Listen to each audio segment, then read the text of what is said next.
What makes a movie perfect? It's not about flawless CGI, perfect lighting, or even universal acclaim. Perfection in film isn't something you can measure, it's something you feel. Quentin Tarantino once said that a perfect movie is one where you can't imagine improving anything about it. Not a line, not a shot, not any performance. It's a movie that exists exactly as it should.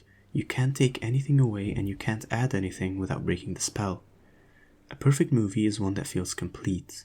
It's a film that knows exactly what it wants to be and achieves it without compromise. You can't cut a scene, add a line, or move a camera angle without breaking its rhythm. That idea is what defines true cinematic perfection. A movie that feels like it couldn't have been made any other way. It's not flawless because it avoids mistakes, it's flawless because it embraces its identity completely. And today, I want to talk about two films that embody this idea better than almost anything else. The first film being Whiplash. It's Damien Chazelle's study of obsession, pain, and artistic transcendence. It's the story of Andrew Naiman, a young drummer who wants to be great, and also Terence Fletcher, a teacher who believes greatness only comes through cruelty. Andrew Naiman, played by Miles Teller, is not a typical protagonist. He's not warm, and he's not particularly likable, but he's obsessed. And that obsession is magnetic. You can feel it from the very first scene when he's alone in the practice room, desperately trying to play faster, better, cleaner. That's the rhythm of his life, pain chasing approval.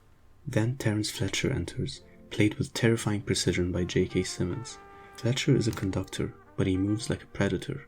His voice is calm one second and volcanic the next. He's part mentor, part tormentor, the embodiment of that dangerous ideology that suffering breeds greatness. Fletcher's entire worldview is built on a single story, how Charlie Parker became a bird. He believes Parker only became a legend because someone threw a cymbal at his head, because humiliation and trauma forced him to rise. That's Fletcher's religion. He's convinced that kindness breeds mediocrity and cruelty creates genius. What's so brilliant about Whiplash is that the movie never tells you he's wrong. It lets you decide. The ideology is horrifying, yet the film has the nerve to make it work. It makes you feel the adrenaline, the rush, and the catharsis of pushing past the limit. You watch Andrew destroy himself, lose friends, his relationship, and even his humanity, and somehow it feels right. And the film is so entertaining. It's not a slow psychological drama. It's structured like a sports movie, like a thriller. Every rehearsal scene feels like a fight. Every drum solo is a war. The editing is sharp and rhythmic, mirroring Andrew's internal pulse. Fast cuts, sweat, blood. The camera becomes part of the music. From start to finish, the film never breathes. Even the quiet scenes are heavy with tension. A conversation with his father, the breakup with his girlfriend, or even a dinner with the family. They're all just pauses before the next explosion. What makes Whiplash perfect is its focus. It's a film stripped of everything unnecessary. No subplots, no distractions, no moral handholding. Every frame is tuned to a single rhythm. Pressure. You feel every drop of sweat, every bruise, and every insult. And then there's the final sequence, one of the most electrifying endings in modern cinema. 10 minutes of pure filmmaking perfection. The sound, the rhythm, the movement. A student and a teacher locked in a wordless duel that becomes something transcendent. Fletcher tries to humiliate him. Andrew turns it into a performance so powerful it earns Fletcher's respect. It's not clear who wins. Maybe no one, maybe both. That ending encapsulates the entire ideology of the film. Perfection demands pain. Greatness requires destruction. The question is whether it's worth it, and the movie refuses to answer. That's what makes it perfect. There isn't a moment that doesn't serve the story of obsession. When you watch it, you realize there's nothing you'd want changed. That's why it's perfect. It doesn't flinch, it shows us the cost of greatness, and it doesn't apologize for it. By Tarantino's definition, Whiplash is a perfect movie, because it fulfills its purpose completely. You couldn't add warmth or take away brutality without ruining what it's about. The next movie I want to talk about is another perfect film, actually made by Tarantino himself. In my opinion, his best work, and it's Django Unchained. Tarantino's own masterpiece of blood, humor, and revenge. In a way, it's the opposite of Whiplash, where Chazelle builds tight precision, Tarantino creates chaos and somehow keeps it in perfect balance. Django Unchained shouldn't work, It's a spaghetti western, a love story, a revenge epic, and a social commentary all mashed together.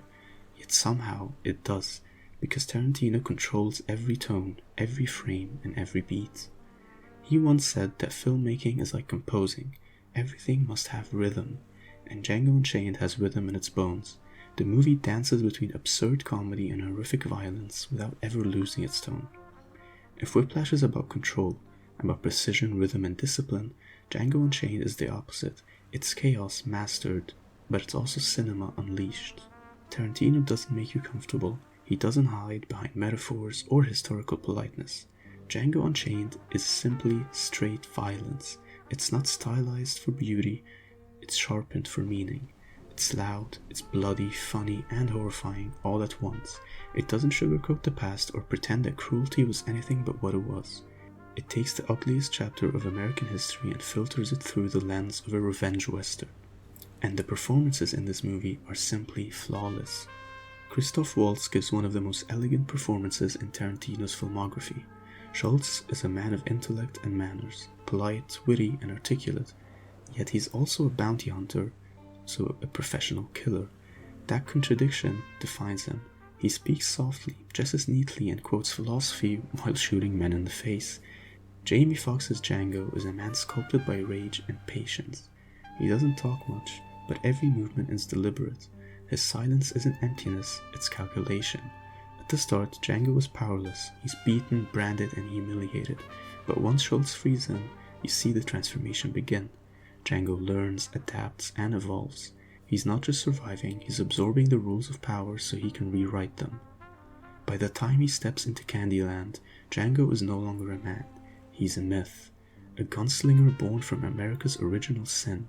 Every bullet he fires feels like justice echoing through history, which makes him the embodiment of revenge purified into purpose.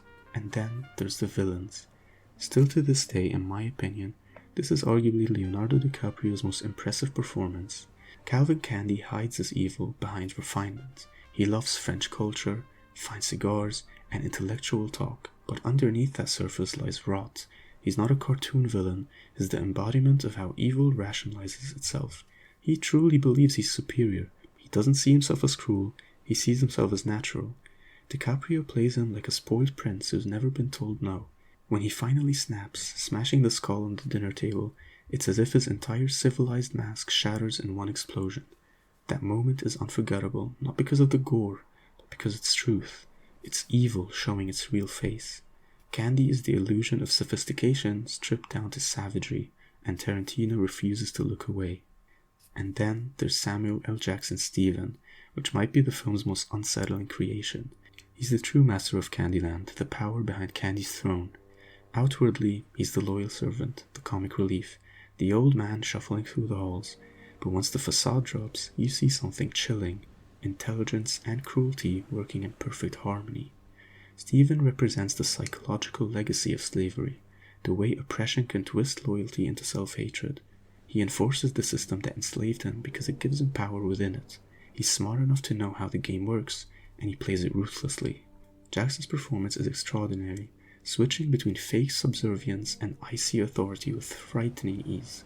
Around Candy, he acts like a fool, but alone, he commands the room. You realize Candy isn't the true villain, Stephen is, because he understands the system completely and still chooses to serve it.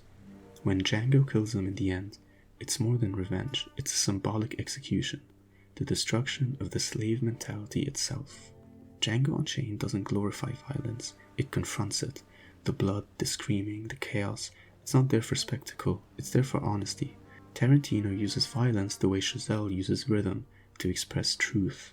Slavery was violence. To depict it in any other way would be dishonest. The film doesn't soften it, it doesn't moralize it, it doesn't even bury it under metaphors.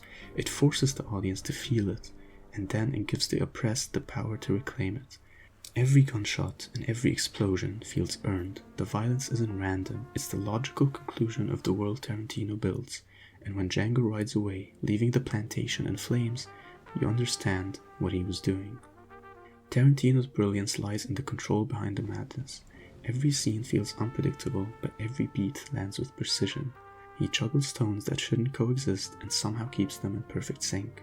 You can't criticize Django Unchained because it's complete within its own madness. It is exactly the movie Tarantino wanted it to be. Nothing more, nothing less. It's not trying to please you, it's trying to be itself. Nothing feels accidental, and nothing could be removed or softened without ruining its rhythm. Change a line, a tone, or a shot, and the whole balance collapses. It's the definition of Tarantino's own philosophy. A perfect movie is one you can't imagine being any other way.